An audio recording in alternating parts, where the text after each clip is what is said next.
સવાલ નંબર 1, શરીરમાં uric acid વધી જાય તો શું થાય છે?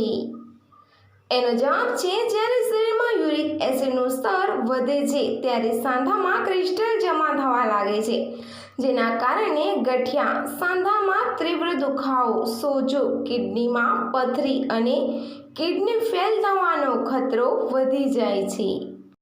સવાલ નંબર 2, કયા 25 દેશોમાં ભારતીયોને વિઝા ફ્રી એન્ટ્રી મળશે?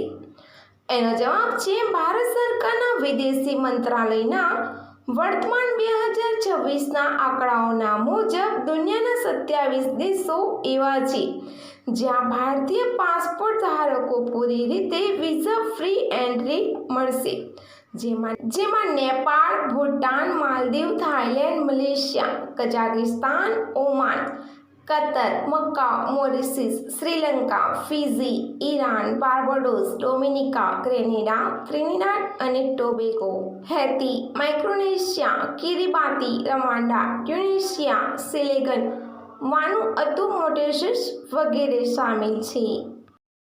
સવાલ નંબર 3, બહુ ઈચ્છા થાય છે અને જલ્દી પડી જાય છે તો શું કરવું?